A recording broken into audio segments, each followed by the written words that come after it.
Alléluia. L'évangile, c'est une puissance. L'évangile. Et l'apôtre Paul dit, je n'ai point honte de l'évangile. Vous savez qu'il y a beaucoup de gens qui viennent à l'église, mais en réalité, ils ne savent pas ce qu'ils font à l'église. Mais ils vont à l'église. Regardez, dimanche, il y en a à chaque personne. Beaucoup de gens ont leur Bible en main. Ils démarrent leur voiture. Ils disent, nous partons pour prier. On va adorer. Mais en réalité, ils ne savent pas ce qu'ils vont faire à l'église. Venir à l'église n'est pas seulement adorer, chanter, très bien comme on le fait. Non. C'est d'être capable de dire, je crois réellement que Jésus-Christ est mort pour mes péchés et qu'il est le sauveur de l'humanité. Que cette conviction, que personne ne puisse te l'ôter. Amen. Si les scientifiques peuvent prouver qu'aucune personne ne peut ressusciter, la Bible a prouvé qu'un homme a été ressuscité et cet homme-là, c'est Jésus-Christ. Et on a vu des résurrections dans la parole du Seigneur. Jésus est mort. Tous ceux-là qui sont morts et ressuscités, ils sont encore morts. Mais Jésus est le seul qui vit éternellement. Il est mort et il est ressuscité et il vit pour toujours. Que la gloire revienne à notre Dieu. On va lire un verset. Un verset. Je vais juste faire une petite allocution avant que nous puissions décoller ce matin. Juge chapitre 7, le verset 2 à 7. Juge chapitre 7, le verset 2 à 7. La parole de Dieu déclare, l'Éternel dit à Gédéon, le peuple que tu as avec toi est trop nombreux pour que je livre Madian entre ses mains. Il pourrait en tirer gloire contre moi et dire, c'est ma main qui m'a délivré. Comprenez d'abord une chose, Dieu ne partage pas sa gloire. Tout ce qui se passe dans ta vie, bien-aimé dans le Seigneur, quel que soit tout ce qui peut se passer, ton Dieu s'élèvera. Et quand il s'élève, on sait tous voir que ça c'est le doigt de Dieu, ce n'est pas le doigt d'un homme. Il dit, le peuple que tu as avec toi est trop nombreux. Ils devaient aller à la guerre. Dieu dit, non, ils sont trop nombreux. Je veux pas qu'ils disent, non, c'est nous-mêmes. On s'est libérés nous-mêmes. Non. Il faut un peu essayer de tamiser un peu, diminuer un peu ce peuple-là. Ils sont trop nombreux. Oh, Dieu ne partage pas la gloire. Est-ce que Sambadi m'entend? Dieu ne partage pas sa gloire. Et la parole déclare, publie donc ceci aux oreilles du peuple, que celui qui est craintif et qui a peur se retourne et s'éloigne de la montagne de Galade. 22 000 hommes parmi le peuple s'en retournèrent et il en resta 10 000. Est-ce que vous pouvez vous imaginer qu'il y en avait au moins 32 000? 32 000 personnes. Tous, on a dit qu'il y a guerre contre Madian. Oh, nous allons partir. On va battre Madian. Oh, vraiment, c'est compliqué. Les Madianites, là, les gens sont en train de parler. Ils parlent. Ils sont là en train de crier. On va aller se battre contre Madian. Dieu regarde, il dit, écoute Gédéon, ce peuple-là, il est trop nombreux. Dis seulement que celui qui est craintif, d'abord Dieu dit, il risque d'en tirer gloire. Alors, dis seulement que celui qui est craintif, celui qui a peur, qui retourne à la maison. C'est là que la vérité est sortie. Alléluia.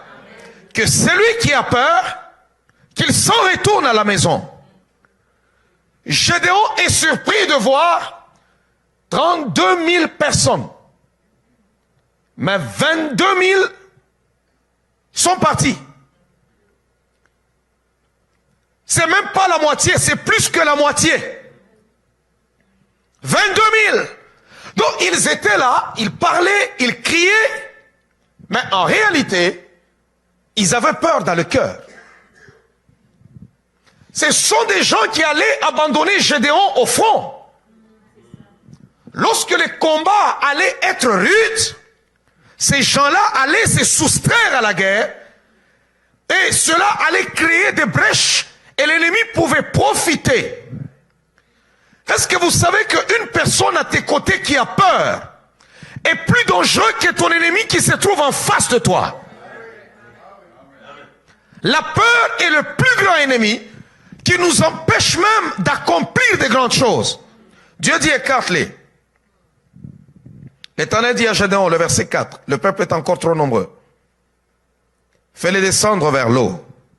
Et là, je t'en ferai le triage. C'est lui dont je te dirai que celui-ci aille avec toi, ira avec toi.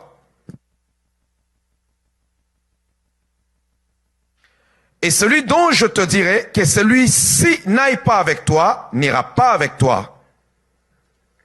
Gédéon fit descendre le peuple vers l'eau. Et l'Éternel dit à Gédéon, tous ceux qui laperont l'eau avec la langue, comme lappent les chiens, tu les sépareras de tous ceux qui se mettront à genoux pour boire. Ceux qui lapèrent l'eau en la portant à la bouche avec leurs mains furent au nombre de 300 hommes. Sur 32 000, il n'y avait que 300 sur qui on pouvait compter. Les autres arrivent, la Bible dit, tous ceux-là qui prendront de l'eau, qui l'amèneront à la bouche, et laperont l'eau comme les chiens, tu les prendras, ils iront avec toi. Tous ceux-là qui se mettront à genoux pour boire, qui mettront même leur tête dans l'eau, qu'ils s'en retournent, chasse-les. Tout ce que Dieu voulait voir en ce jour-là, c'était le mouvement du corps. La Bible dit, tu ne te prosterneras point devant autre Dieu. Tous ceux-là qui se prosterneront, tu le retourneras chez eux. Mais les autres qui prendront l'eau et qui l'amèneront à la bouche, qui ont le contrôle sur ce qui arrive, qui boivent mais qui regardent, qui sont contents, qui se suffisent seulement du peu que Dieu dépose dans leurs mains, ceux-là, tu iras avec eux. Mais les autres qui se mettront vraiment à genoux, qui vont vraiment prendre leur tête et leur nez, leur bouche, le tremper vraiment dans le monde pour dire, nous aimons tellement le monde et nous aimons l'Éternel. Non!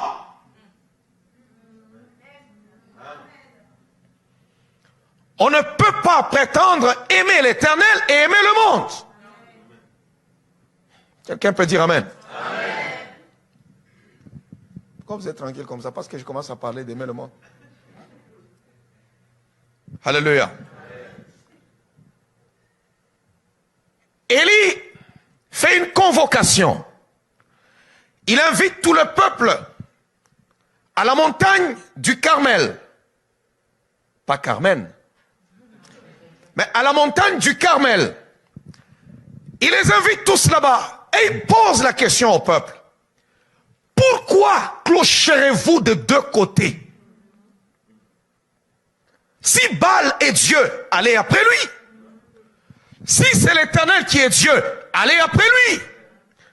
Écoutez, toute personne qui a accepté Jésus-Christ comme Seigneur et Sauveur personnel de sa vie a jeûné en ce qui concerne le monde. Alléluia. Il a jeûné à ce qui concerne le monde. Ça veut dire que pour lui, le monde, c'est bye-bye. Les choses du monde, bye-bye. Les enseignements du monde, bye-bye. Lui, son pédagogue, c'est la parole du Seigneur. Alléluia.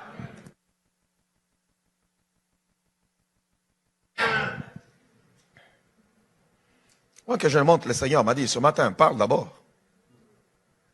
Et je vais parler.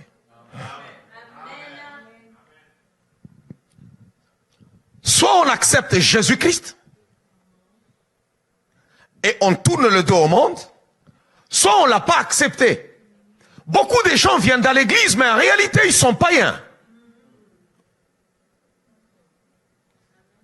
Et il y en a qui dansent dans les chorales. Et il y en a qui sont des protocoles. Et il y en a qui sont même intercesseurs. Et il y en a qui parlent même en langue chaque matin. Rukamakorokobo, shokorobo, shokorobo, shokorobo, shokorobo. Mais ils n'ont pas encore donné leur vie à Jésus-Christ. Ils ont encore l'odeur du monde. Ils se sont déjà prosternés. Leur tête est complètement dans l'eau. Ils sont en train de se vautrer dans l'eau. Mais laisse-moi te dire, prends l'eau entre tes mains. Dis au Seigneur, je te dis merci de ce que tu déposes entre mes mains. Mais je ne veux pas me prosterner. prosterner devant les choses de ce monde. Je ne veux pas me prosterner devant les abominations de ma génération. Parce que toi, tu es mon Dieu. Je t'ai donné mon cœur. Je t'ai donné mon âme. Je t'ai donné mes pensées. Jésus, je suis à toi. Alléluia. Lorsqu'on vient à l'église et qu'on se retrouve dans l'église, vous savez, nous sommes dans une génération où il y a une accélération du mal. Une accélération. Lorsqu'on se dit enfant de Dieu, cette Bible, lorsque nous croyons en Jésus-Christ, nous croyons tous, selon Timothée. Projetez-moi le verset. Toute écriture est inspirée de Dieu. Toute écriture est inspirée de Dieu. Oh, je le répète. Toute écriture est inspirée de Dieu. J'ai besoin de dire à quelqu'un qui s'est déjà prosterné ce matin, de se relever et de dire au Seigneur, Seigneur, je ne me prosternerai que devant toi. Tu es mon sauveur, tu es mon Dieu, tu es mon bouclier, tu es ma force, tu es ma haute retraite. Et nul n'est semblable à toi. Bien-aimé, notre espérance n'est pas trompeuse. Notre espérance n'est pas trompeuse. Nous pouvons avoir des belles maisons, des belles voitures. Ce n'est pas pour cela que nous avons cru en Jésus-Christ. On n'a pas cru en Jésus pour avoir des maisons, pour avoir des voitures. Nous avons cru en Jésus-Christ parce qu'on nous a dit, hé pécheur, arrête-toi du lieu où tu es, parce que le chemin que tu suis est mauvais. Je reviens bientôt et ma rétribution est avec moi. Ceux qui croient en moi auront la vie, et ceux qui ne croient pas en moi n'auront pas la vie. Alors nous avons dit, oh Seigneur, je veux croire en toi pour avoir aussi accès à cette vie éternelle. Amen. Alléluia. Wow. On ne sait même pas me trouver l'écriture de tout. C'est en Timothée, de Timothée, chapitre 3, je crois, le verset 16. Toute écriture est inspirée de Dieu et utile pour enseigner, pour convaincre, pour corriger, pour instruire dans la justice. Toute écriture est inspirée de Dieu. On ne peut pas se dire enfant de Dieu. Prenons la Bible, cette Bible, tu la prends. Et puis tu choisis quels sont les versets que tu vas aimer et les versets que tu ne vas pas aimer. Cette Bible n'est pas l'invention de Paul Mukendi. Lorsque je suis venu au monde, cette Bible existait. Lorsque je ne t'ai pas converti, je ne t'ai pas encore enfant de Dieu, cette Bible existait. Avant que mes parents ne soient nés dans ce monde, Dieu était sur son trône et cette Bible existait. Avant même qu'on puisse écrire les paroles des Saintes Écritures, avant que Moïse ne puisse avoir le 10 commandements, Dieu existait. Avant même qu'on puisse parler de Noé, Dieu existait.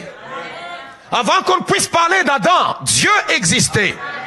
Je veux parler même aux scientifiques, ceux-là qui parlent de l'homo sapiens, qui parlent des autres, ainsi de suite. Malgré que l'homme n'est pas le produit de l'évolution, sache que lorsque vous parlez de votre homo sapiens, Dieu existait. Lorsqu'on parle qu'il y avait des dinosaures qui ont existé il y a des millions d'années, Dieu existait. Wow. Alors il est inutile de s'en prendre, de s'acharner sur une personne qui te regarde droit dans les yeux et qui te dit, toi qui ne crois pas en Jésus-Christ, tu iras en enfer. Ce n'est pas son invention parce que c'est écrit dans la Bible.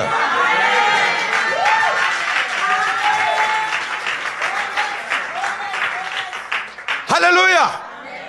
Ce n'est pas mon invention. Si je disais ce matin que tous ceux-là qui ne croient pas en Jésus-Christ comme Seigneur et Sauveur personnel de leur âme ne sont pas sauvés, ils iront en enfer. Ce n'est pas mon invention. C'est écrit dans la Bible. Vous voulez que je prêche quoi ce matin? Que je dise quoi ce matin? Que ceux-là qui ne croient pas en Jésus sont sauvés? La Bible déclare, est-ce la faveur des hommes que je cherche ou celle de Dieu?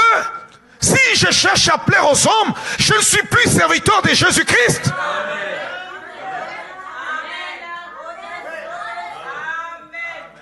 La même Bible qui me dit, les voleurs n'hériteront point le royaume des dieux, les ivrognes n'hériteront point le royaume des dieux. C'est la même Bible qui me dit que les homosexuels n'hériteront pas le royaume des dieux. C'est la même Bible.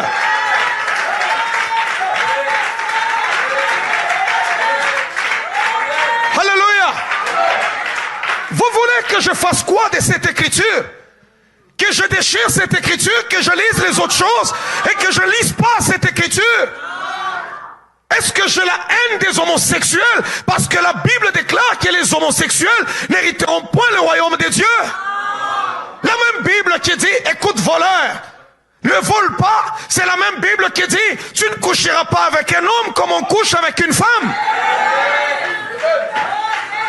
C'est la même Bible.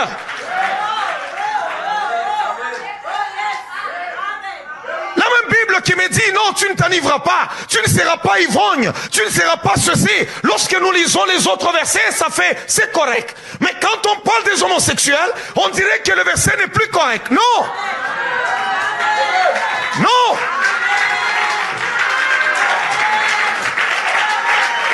Non!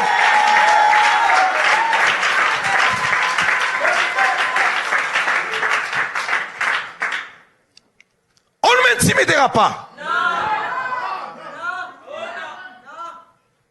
Je suis devenu homophobe, hein? C'est le mot. Pourquoi? Parce que je dis que les homosexuels n'hériteront pas le royaume de Dieu. Ce n'est pas moi qui l'ai inventé. Alors qu'il faut qu'ils aillent auprès de Dieu pour dire à Dieu, change cette écriture. En ce moment-là, on arrêtera de prêcher cela.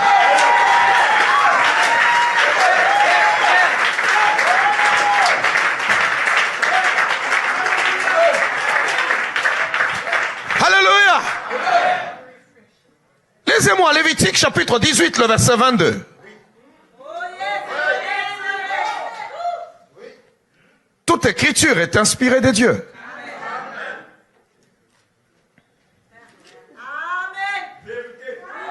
Toute écriture est inspirée de Dieu.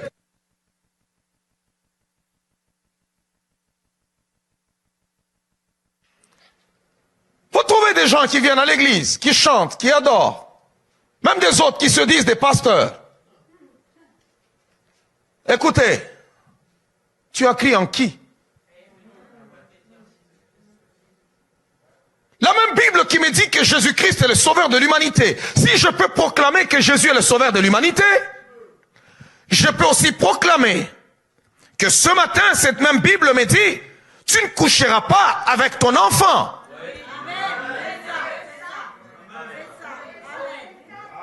C'est la Bible qui le dit. Et la même Bible qui dit cela dit aussi, tu ne coucheras pas avec un homme. Mais si une personne ne vient pas à l'église et qu'il se comporte comme il le veut, est-ce que j'ai un problème avec lui? Je n'ai pas un problème avec lui. Mais si quelqu'un se dit chrétien, on va lire les Saintes Écritures. C'est juste une parenthèse. Alléluia. De temps en temps de parler. Regardez cette écriture. Avant que je ne sois venu au monde, on l'avait déjà écrit.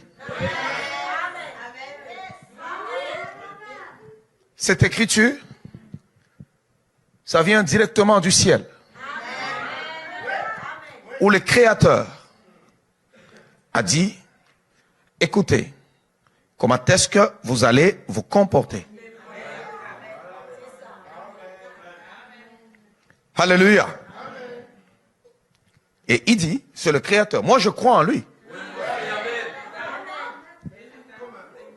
Vous voulez que je fasse quoi ce matin? Que je vienne à l'église et puis que je dise, non, il y a certains versets de la Bible que nous allons complètement rayer.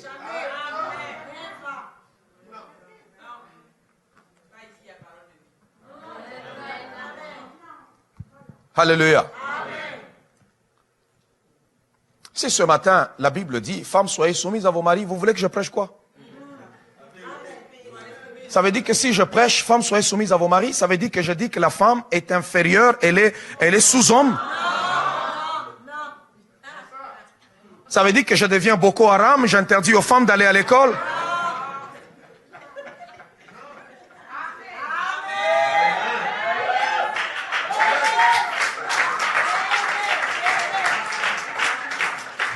On prend mes prédications sur YouTube à la volée comme ça. Et non, il dit aux femmes de rester à la maison, de ne pas travailler.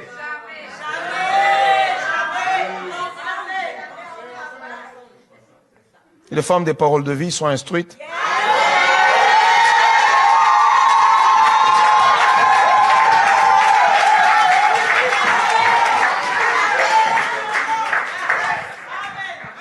Et s'en vont au travail. Alléluia. Des chefs d'entreprise.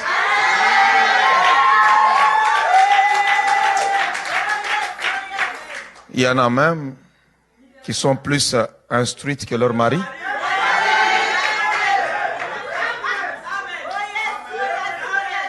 Mais quand nous sommes dans la Bible, tu peux être présidente de la République. Tu peux être madame la première ministre.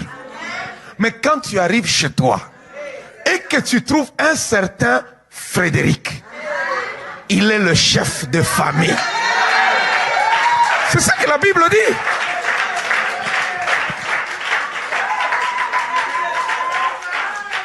Je ne pourrais pas changer. Moi, je cru en Jésus-Christ. Ce n'est pas la farce que nous faisons en venant à l'église, c'est la réalité. Ce qui se passe dans ces quatre murs, c'est la réalité. Lorsque nous levons les mains et nous prions Jésus, nous pleurons, ce que nous ressentons, c'est la réalité. Ce ne sont point des farces, mais c'est la réalité. Tu ne coucheras point avec un homme comme on couche avec une femme. C'est une abomination. Est-ce que c'est moi qui ai inventé? La Bible dit c'est une abomination. L'abomination, c'est l'horreur. Alléluia. C'est l'horreur. C'est ce qui est monstrueux. C'est une infamie. Ce n'est pas moi qui ai inventé. C'est la Bible qui dit cela. Et tout ce que je fais, je ne fais que lire et expliquer.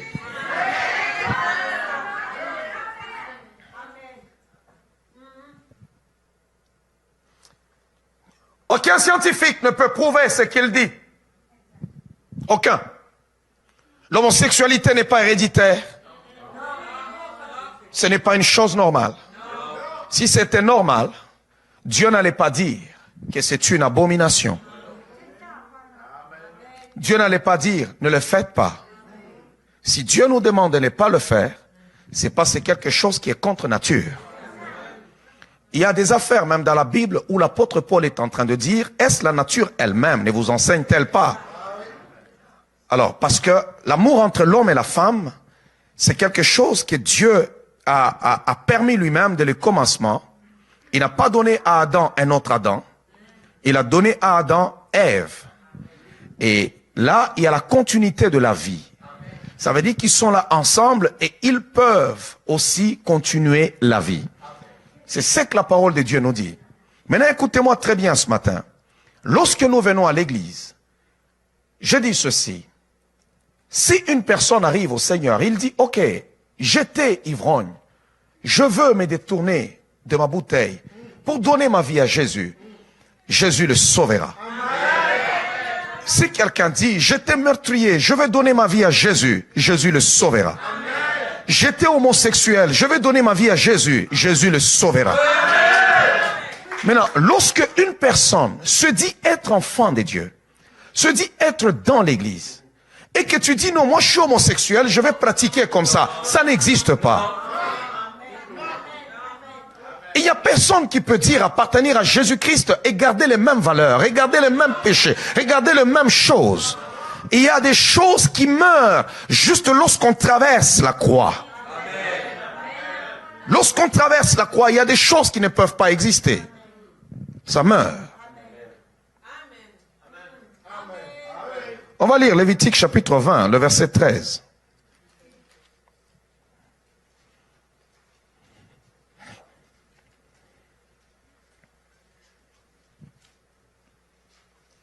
Lévitique, chapitre 20, le verset 13. Si un homme couche avec un homme, comme on couche avec une femme, ils ont fait tous deux une chose abominable. Ils seront punis de mort. Leur sang retombera sur eux. On montre comment est-ce que Dieu réprouve ce péché. Dieu refuse cela. Lorsqu'on prêche sur ces choses, ce n'est pas parce qu'on a la haine contre ces personnes. Mais nous lisons la parole du Seigneur, comme on a lu dans la Bible, que les pécheurs iront en enfer. C'est la même Bible qui parle de ces choses-là. Alors, il faut comprendre une chose, que dans notre génération, chaque génération a ses propres défis, ses propres fléaux. Et dans notre génération, nous avons nos propres défis et nos propres fléaux. Et nous devons être capables et être honnêtes de lire la parole de Dieu et de répéter ce qu'il se dit. L'évangile, c'est une bonne nouvelle. Si Dieu a brûlé les gens de Sodome, s'il ne les a pas acceptés tels qu'ils sont, ce n'est pas aujourd'hui que Dieu va changer. On peut parcourir toute la Bible, de l'Ancien au Nouveau Testament, et on va lire que Dieu refuse cette telle pratique. La grâce de Dieu ne nous permet pas de tout faire au nom de la grâce et de dire non, moi j'accepte Jésus-Christ comme je suis. Non. Jésus nous sauve et nous délivre. C'est que nous sommes incapables d'abandonner dans le monde. Jésus-Christ est capable de nous aider, de briser ces chaînes. C'est ça même la puissance du christianisme. Où que tu sois, où que vous êtes présentement en train de me suivre, si vous êtes incapable d'abandonner telle ou telle autre chose, si vous vous tournez seulement à la croix et dites à Jésus, Seigneur, sauve-moi, ces chaînes tombent parce que Jésus est le sauveur de l'humanité.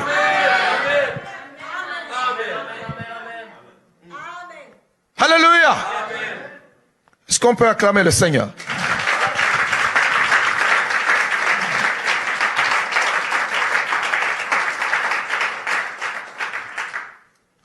Il y a certaines choses, lorsque nous les prêchons, nous prêchons l'évangile. Écoutez l'église, le diable lui travaille. La Bible dit à la loi et au témoignage. Si l'on ne parle pas ainsi, il n'y aura point d'aurore pour le peuple. Il n'y aura pas d'aurore pour le peuple. Lorsque nous lisons la Bible, nous devons aussi avoir le courage de lire tout ce qui est écrit. Nous ne pouvons pas juste dire aux gens, Jésus-Christ peut vous remplir du Saint-Esprit, et puis de l'autre côté, refuser. Non. Je suis fier d'être appelé enfant de Dieu. Je n'ai pas honte d'être appelé enfant de Dieu. Je n'ai pas honte de dire que j'appartiens à Jésus-Christ. Je n'ai pas honte de dire que je m'en vais à l'église. Je n'ai pas honte de dire que je lis la Bible. Je n'ai pas honte de dire que je lis la Bible. Voilà. Ecclésiaste.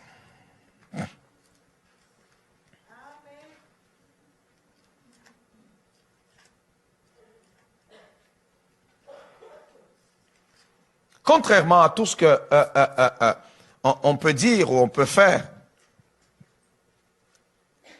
je n'ai jamais donné mon opinion à moi seul. Quand je prêche l'évangile, tout ce que je donne, c'est l'opinion de la Bible. C'est la Bible. Dans cette Bible, nous lisons beaucoup de choses. Ce n'est pas moi qui donne accès aux gens au ciel. C'est pas moi. Moi, tout ce que je fais, c'est de prêcher la parole. Mais c'est la Bible qui a dit telle catégorie, telle catégorie, telle catégorie, ils n'entreront pas. Alors tout ce que je fais en tant que prédicateur, je lis encore, je dis tel, tel, tel, tel. Vous êtes dans telle catégorie, la Bible dit vous n'entrerez pas. C'est comme à une fête qui est organisée.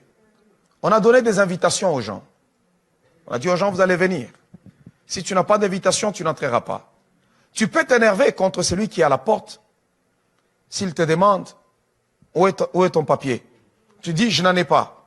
Tu n'entreras pas. Non, je connais celui qui fait la fête là. Moi, je le connais. Moi, on m'a placé à la porte. On m'a dit, quiconque n'a pas son invitation en main ne pourra pas entrer. Alors, Dieu m'a mis prédicateur. Et en tant que prédicateur, je dois prêcher la parole de Dieu. Je ne dois pas prêcher les caprices des hommes. Je ne dois pas prêcher la volonté des hommes. Je ne dois pas prêcher la pensée des hommes. Je ne dois pas prêcher l'évolution des hommes. Mais je dois prêcher ce qui est écrit parce que Jésus-Christ est le même hier, aujourd'hui et demain. Il est le même. Ecclésiaste chapitre 1er, on commence au verset 9.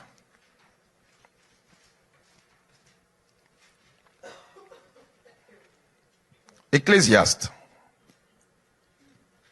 chapitre 1er, et on commence au verset 9. Ce qui a été, c'est ce qui sera. Et ce qui s'est fait, c'est ce qui se fera. Il n'y a rien de nouveau sous le soleil. Et le verset 10, s'il est une chose dont on vous dise, voici ceci, c'est nouveau. Cette chose existait déjà dans le siècle qui nous ont précédés. Tu penses que toi, parce que toi tu es chrétien aujourd'hui, toi tu es adorateur de l'Éternel, que c'est toi qui fais face à la perversion ou au péché de notre génération, qu'on ressuscite Lot, Lot te dira, j'ai vécu dans les moments aussi qui étaient compliqués. Qu'on ressuscite Noé, Noé te dira, au milieu de ma génération, c'est moi qui suis trouvé juste. L'autre te dira, moi au milieu de ma génération, j'ai fait face à cela et ma maison avait résisté. Qu'on ressuscite les hommes, qu'on ressuscite les Pauls qui ont vécu au temps des Romains. Ils te diront aussi, j'ai résisté au temps des gens de ma génération. Si l'on vous dit que quelque chose est nouvelle, sachez que cette chose-là a déjà existé dans les siècles qui nous ont précédés. Rien n'est nouveau sous le soleil. Comment pourras-tu faire face aux problèmes de ta génération? Comment pourras-tu te tenir pour ton Dieu face au péché de ta génération, face à la perversion de ta génération, face aux défis de ta génération? Es-tu vrai chrétien ou faux? Tu ne viens pas à l'église pour me plaire, moi. Je ne suis pas en train de te transmettre mes convictions personnelles, mais je te transmets la pensée de Dieu. Qu'est-ce que Dieu dit à propos de ceci ou cela? Lorsqu'on a écrit les crimes comme Dieu les appelle, en Lévitique, le Seigneur appelle cela crime. Lorsqu'il a écrit cela en Lévitique chapitre 20, il n'a pas écrit toute la totalité des choses pour dire que si tu fais un clin d'œil ou tu fais ceci, tu seras puni de mort. Non. Ce sont des choses qui s'avéraient être contre nature. Que le Seigneur dit, non. Je peux pardonner. Mais il y a des choses, quand vous les commettez, non. Maintenant, regardez. Quand on s'est dit être enfant de Dieu, il y a des choses qui tombent rien qu'en passant à la croix. Tu ne peux pas dire que toi, tu es chantre, tu es là, tu es chrétien. Tu dis que tu as donné ta vie à Jésus-Christ. Et puis tu es là-bas. Quand les hommes passent, toi, ton cœur commence à battre. Quand une femme passe, toi, ton cœur, tu es femme, ton cœur commence à battre. Tu es possédé. Alléluia. Amen. Ça ne peut pas se faire. Comment est-ce possible? Amen.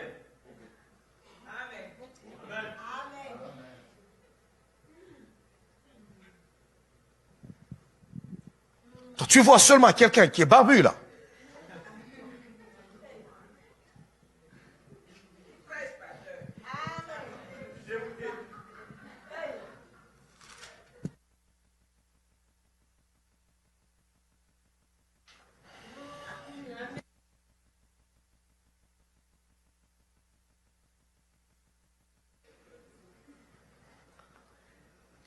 Si une personne venait du monde,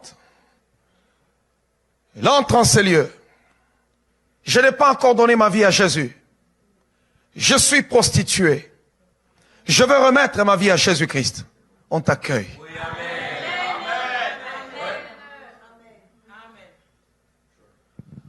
Mais si toi qui chantes chaque matin, qui adore le Seigneur, tu dis, moi je vais l'adorer. Mon mode de vie, c'est que maintenant je vais devenir prostituée. Mais je suis prophétesse. Là, en ce moment-là, on dit non. C'est ce que l'apôtre Paul a commencé à parler aux Corinthiens dans le livre de 1 Corinthiens chapitre 5.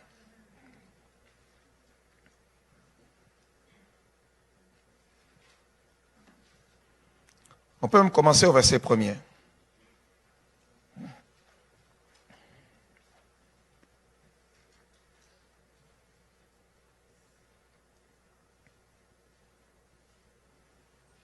Il dit, on entend dire généralement qu'il y a parmi vous de l'impudicité et une impudicité telle qu'elle ne se rencontre même pas chez les païens.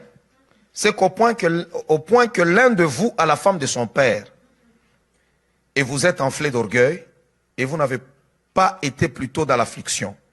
Afin que celui qui a commis cet acte fût ôté du milieu de vous. Pour moi, absent du corps, mais présent d'esprit, j'ai déjà jugé. Comme si j'étais présent, celui qui a commis un tel acte, au nom du Seigneur Jésus-Christ, vous et mon esprit étant assemblés avec la puissance du Seigneur Jésus, qu'un tel homme soit livré à Satan pour la destruction de la chair, afin que l'esprit soit sauvé au jour du Seigneur. C'est bien à tort que vous vous glorifiez. Ne savez-vous pas qu'un peu de levain fait lever la pâte? Un peu de levain peut faire lever la pâte.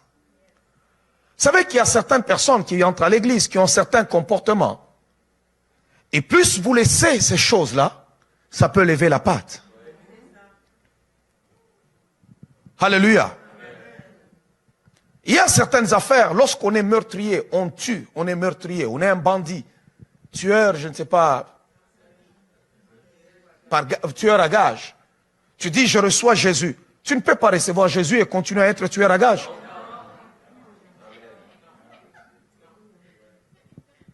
Il y a des péchés qui ne sont pas naturels.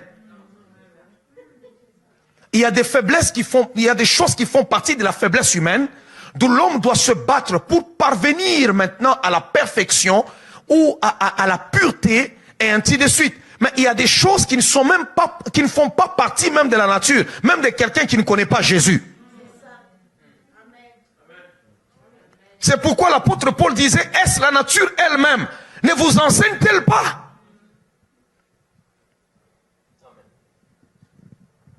Un peu de levain fait lever la pâte.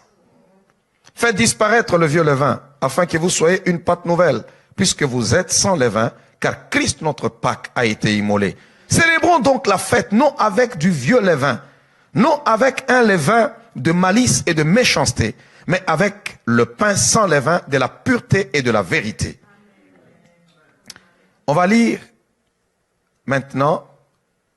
Écoutez, il dit, je vous écris, avant d'aller dans le 1 Corinthiens chapitre 6, le verset 9 qu'on va prendre.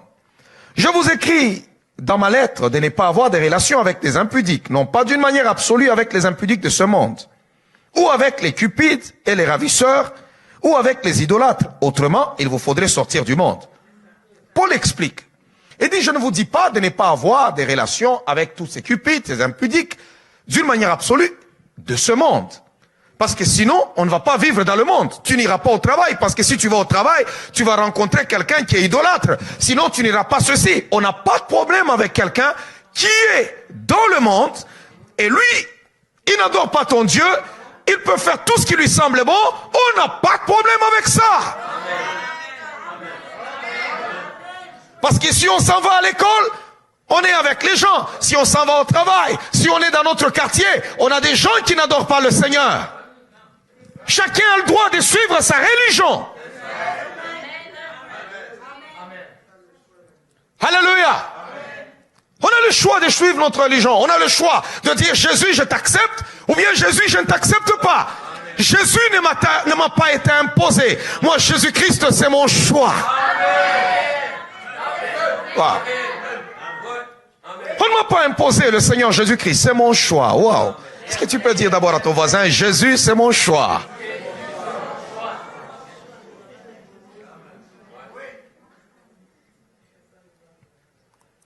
ne sais pas si celui qui est en train, tu montes dans un autobus, tu dis je monte dans mon autobus, je m'en dirige vers Ottawa, ou bien je m'en vais à Montréal ou à Toronto. Tu entres dans l'autobus, peut-être que le chauffeur il est homosexuel. Ça veut dire que tu n'iras pas à Ottawa.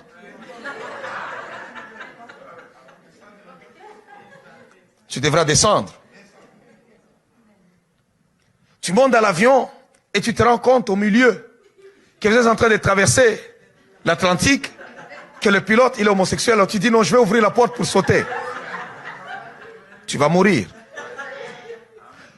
C'est là que Paul dit, reprends encore le petit bout là. Non pas d'une manière absolue avec les impudiques de ce monde, ou avec les cupides et les ravisseurs, ou avec les idolâtres. Autrement, il vous faudrait sortir du monde. Nous disons que nous écoutons seulement les chants d'adoration. Nous sommes là, Jésus, nous t'adorons. Mais quand nous entrons des fois dans un supermarché, on a déjà mis des chansons. Est-ce que tu vas aller chercher qui a mis ça? Je vais arrêter. Tu deviens fou.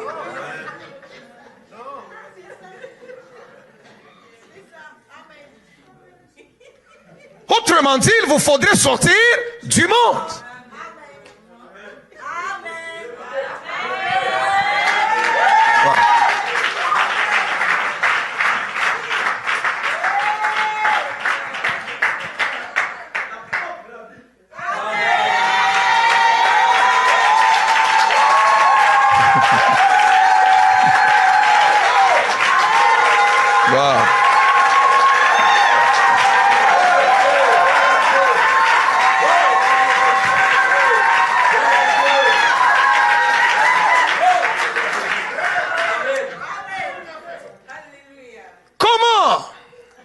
Les ivrognes, les cupides, les impudiques de ce monde pourront-ils rencontrer Jésus s'ils ne nous fréquentent pas?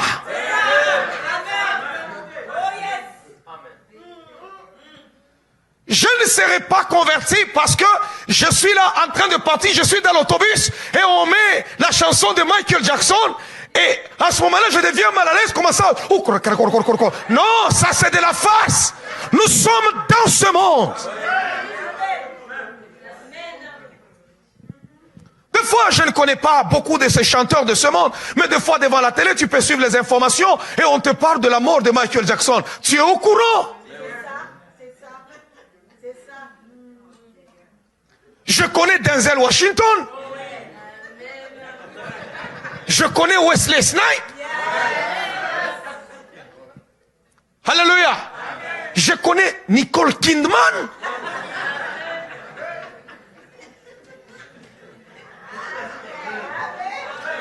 Je sais que Madonna existe.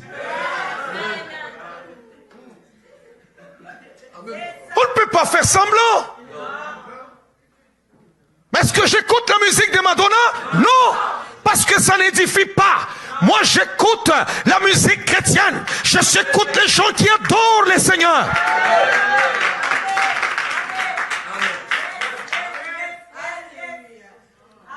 Je suis même au courant en passant que Johnny Hallyday est mort.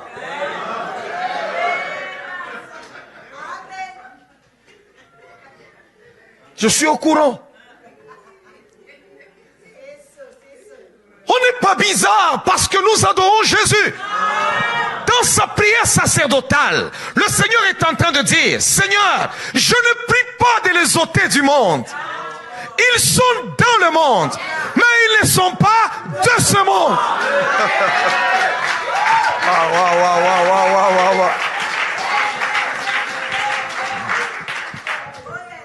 Que je sois converti ou que je ne sois pas converti, tous les matins, nous en allons tous au travail. Et au bout de la semaine, on te paye tes $2000 et on me paye aussi mes $2000.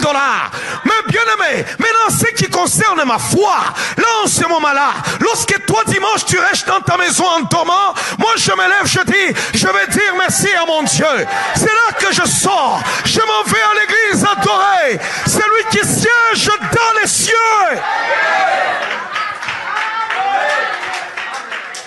Si toi le samedi ou le vendredi, c'est le week-end, tu te dis nous allons faire des parties, nous irons là-bas. On a un bar, un nouveau bar qui a ouvert chez Big Boss. Quand on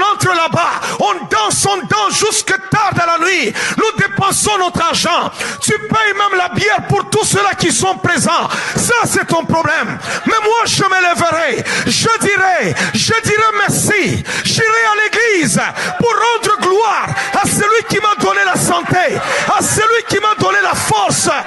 Je m'en irai. Wow, wow, wow, wow, wow, wow, wow, wow.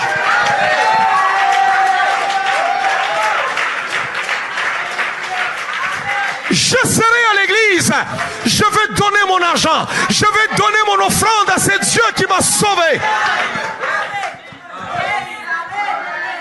Si dans un bar, une fille danse et que les gens se lèvent pour lui donner de l'argent, à combien plus forte raison lorsque la parole est bonne? Lorsque la parole est bonne,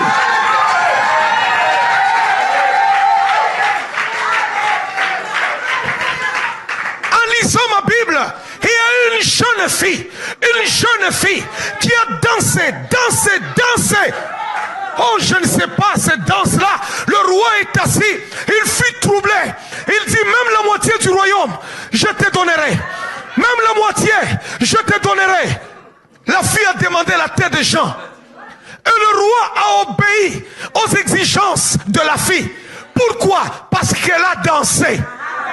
Mais dans cette même Bible, on me dit un jour qu'il y avait un homme. Cet homme-là, c'est un roi. Il sortait l'âge de quelque part pour l'amener à Jérusalem. Il a commencé à danser devant son Dieu. Pourquoi? Parce qu'il a vu ce que son Dieu a fait. Cet homme-là était un gardien des moutons. Il était derrière les montagnes de Galate. Dieu l'a ramassé.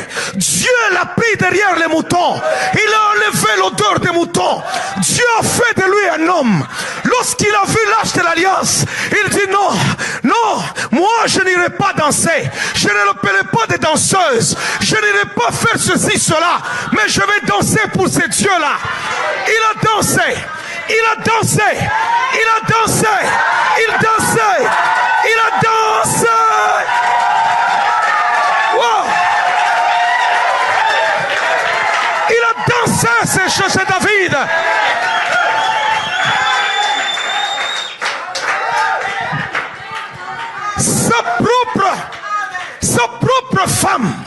Sa propre femme a couru pour lui dire, écoute, toi tu es roi, pourquoi dois-tu te diminuer comme ça devant tes sujets?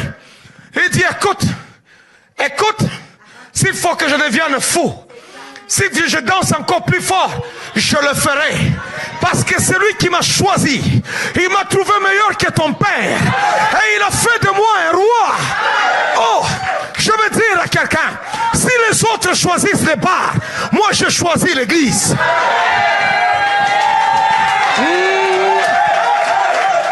Je choisis l'église. Waouh. Si les autres ont choisi de partir, moi je choisis la présence de Dieu.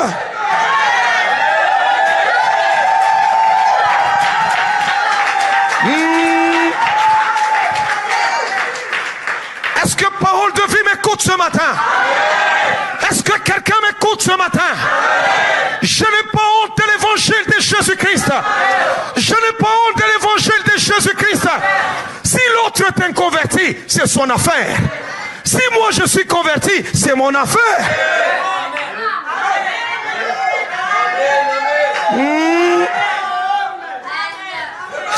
Est-ce que tu peux réaliser qu'une jeune fille danse, elle danse. Tu peux même dire, waouh, c'est bon. Et puis c'est fini. Elle a tellement dansé ce jour-là que le roi fut troublé. Il dit, même la moitié du royaume, je cède. Les autres ont choisi d'être dans cette fête. Mais les autres ont choisi de suivre les gens au désert.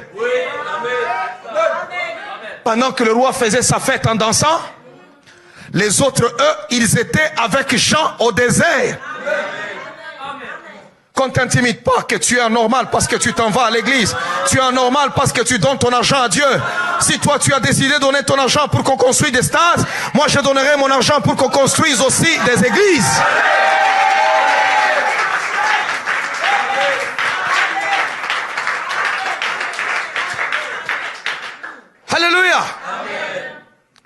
Je vais continuer ma lecture. Hein? Ça m'arrive de temps en temps. Il dit, autrement, il vous faudrait sortir du monde. Ton voisin d'en face peut être là, il ne prie pas. Et il peut même être homosexuel. Est-ce que je vais cesser d'exister parce que mon voisin d'en face est comme ça? L'autre a continué à vivre. Et même toutes ses filles d'ailleurs étaient pures. Malgré la perversion de Sodome. Maintenant, ce que je vous ai écrit, c'est de ne pas avoir des relations avec quelqu'un qui se nomme frère. Est impudique. Ou cupide, ou idolâtre, ou outrageux, ou ivrogne, ou ravisseur, de ne même pas manger avec un tel homme.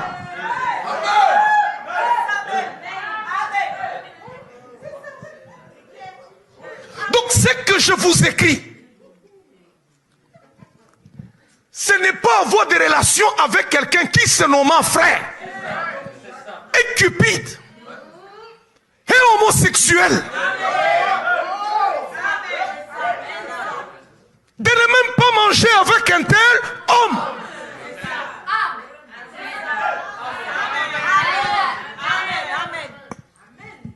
Si un homosexuel entre là-bas ce matin, il dit je suis homosexuel, on ne va pas te dire non, on va te dire Jésus t'aime.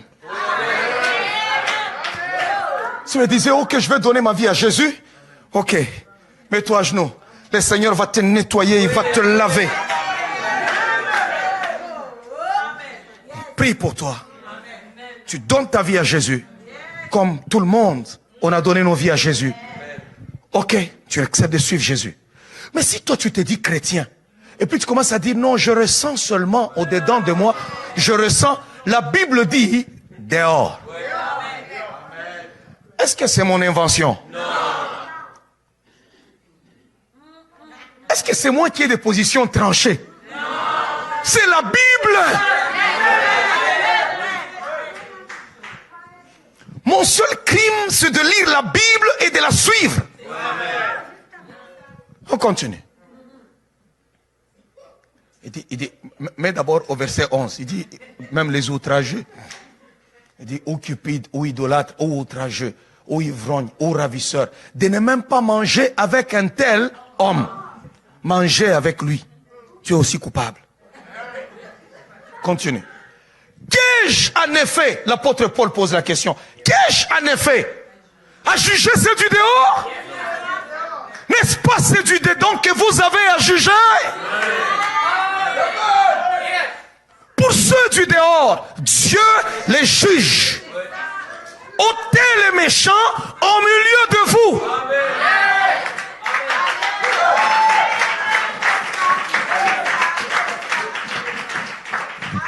Quelqu'un qui est inconverti, qui est païen, ainsi de suite, Dieu les juge. Mais pour les chrétiens, pour ceux-là qui se disent sauvés, et que tu es là, tu es membre d'une église locale, la Bible dit que ce n'est pas une affaire de Dieu, c'est une affaire de nous-mêmes. Ouais. Nous regardons, et puis nous jugeons.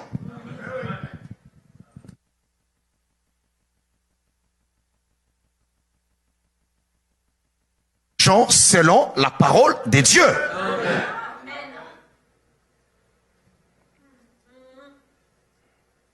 J'aime la Bible. Amen.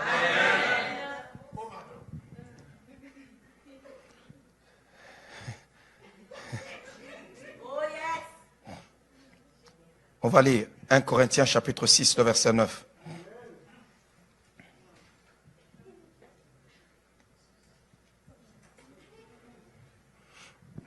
On va commencer 9 jusqu'à 12. Ne savez-vous pas que les injustes n'hériteront point le royaume de Dieu? Ne vous y trompez pas, ni les impudiques, ni les idolâtres, ni les adultères, ni les efféminés. C'est pas moi qui dis, c'est la Bible. Quand on lit les autres histoires, ça ne dérange personne. Quand on arrive seulement, on lit les efféminés. Vous savez les efféminés, hein? Tu vois, toi tu es homme, mais tu veux être là. C'est ce que la Bible dit. C'est pas moi qui le dis. C'est la Bible. Quand tu es homme, tu dois être homme. Quand tu es femme, tu dois être femme. C'est Dieu qui choisit ton genre. Il n'y a personne qui est venu au monde en choisissant son genre. Dieu a choisi mon genre. Tu n'es inférieur en rien parce que tu es né femme ou tu es né homme. Tu dois adorer le Seigneur et lui dire, Seigneur, merci, je suis la créature merveilleuse de Dieu pour ce que je suis. On voyait même dans la Bible, Dieu prédire, l'enfant que tu auras, c'est un enfant mâle. Il fera ceci et cela. C'est Dieu qui choisissait le genre. Ni les infâmes. Dans d'autres traditions, vous allez voir, on écrit même ni les homosexuels, c'est là, ni les infâmes, ni les voleurs, ni les cupides, ni les ivrognes, ni les outrageux, ni les ravisseurs n'hériteront point le royaume des dieux. Continue. Et c'est là que vous étiez, quelques-uns de vous. Mais vous avez été lavés. Mais vous avez été sanctifiés. Mais vous avez été justifiés au nom du Seigneur Jésus-Christ. Et par l'Esprit de notre Dieu.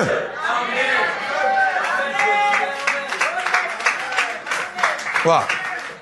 On continue. Tout m'est permis, mais tout n'est pas utile pour moi. Tout m'est permis, mais je ne me laisserai pas servir par quoi que ce soit. Jusque-là. Est-ce que quelqu'un m'entend? Quelqu'un m'entend? Wow. Est-ce que somebody m'entend? C'est du vrai ce que tu fais. Ta foi est vraie. Alléluia. Ta foi est vraie. Si quelqu'un te dit non, on vous prêche la haine contre les pécheurs ou les homosexuels et consorts, c'est faux. La Bible dit ce n'est pas d'une manière absolue. Autrement dit, il nous faudrait sortir du monde. Mais nous sommes dans le monde. Nous nous frottons à toutes sortes de personnes tous les jours. Mais cependant, quand toi tu dis que tu es un adorateur de l'Éternel, toi tu ne peux pas être ceci ou cela. Non. Non.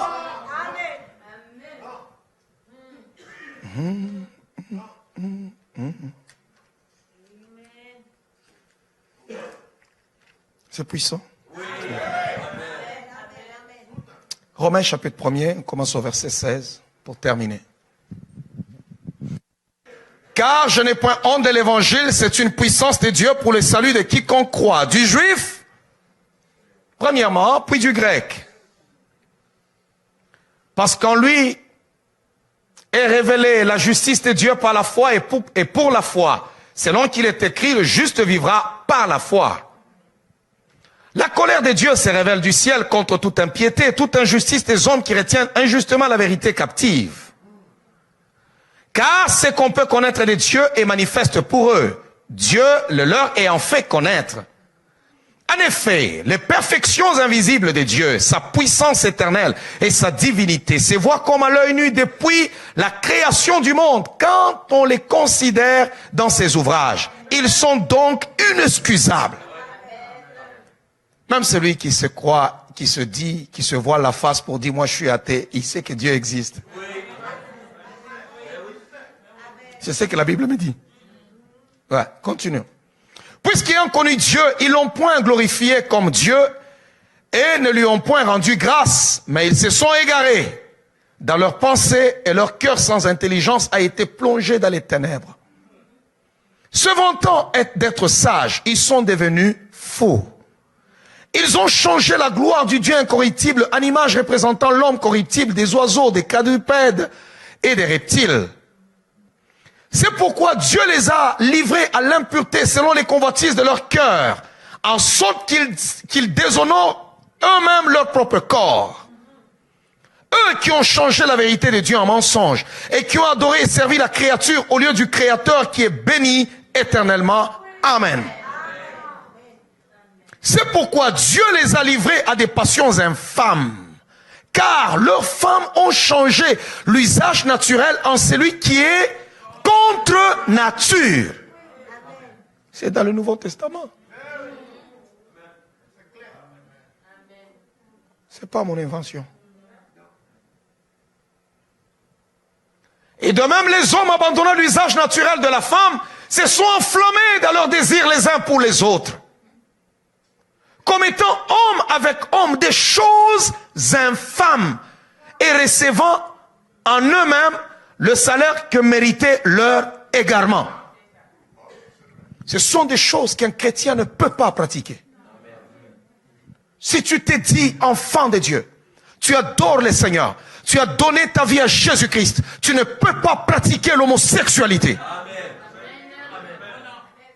Tu ne peux pas. Si tu as connu Dieu,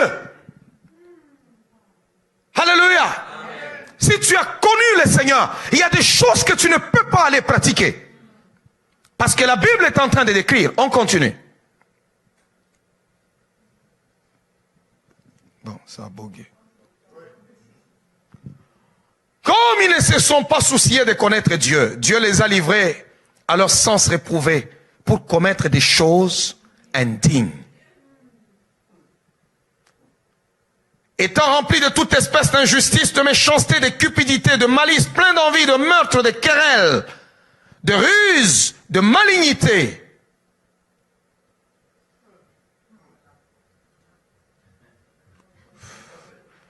Comme ils ne se sont pas souciés de connaître Dieu, je pense que je viens de le lire,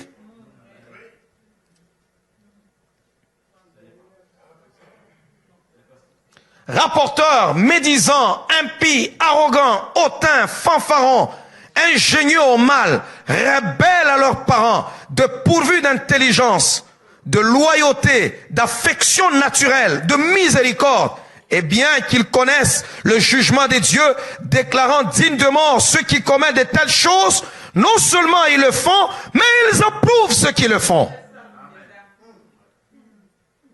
Alléluia. Il y a des choses, en tant qu'enfant de Dieu, quand tu as déjà embrassé la croix, c'est fini. Tu avances. Ton seul défi est de vivre maintenant le combat de la foi, digne comme un enfant de Dieu, au milieu de cette génération corrompue. Que tu ne te retrouves pas, toi enfant de Dieu, en train de défendre des choses que tu ne devais pas défendre. Pourquoi? Parce que tu te retrouves déjà dedans. Et tu commences à dire non, on doit les aimer. Non, on n'a pas dit qu'on doit les haïr. La Bible est claire. Mais nous ne pouvons pas accepter que quelqu'un se dise homosexuel et qu'il soit chantre, qu'il soit protocole, qu'il soit membre. Non, ça ne se fait pas. Parce que si tu te dis que tu es prostitué, toi tu fais le trottoir, et puis tu viens encore le matin pour dire je vais chanter, on te dira non. Si tu dis que tu es meurtrier, tu es tueur à gage, on te dira abandonne d'abord. Alors il y a certaines choses, abandonne-les. Parce qu'il y a des choses qui meurent lorsqu'on passe par la croix. On va se tenir debout ce matin.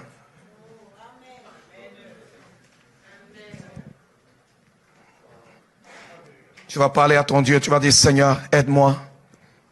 Aide-moi Jésus, aide-moi, soutiens-moi au milieu de cette génération. Soutiens-moi Yahweh. Tu vas dire au Seigneur, affermis mon cœur. Affermis mon cœur. Affermis ma vie. Aide-moi à rester debout. Quelles qu'en soient les circonstances. Aide-moi à te suivre, aide-moi à te sanctifier. Aide-moi, Seigneur, encore à t'aimer. Laisse-moi t'aimer. Tu vas parler au Seigneur. Tu vas dire au Seigneur, aide-moi à t'aimer, Seigneur. Parle à Dieu ce matin.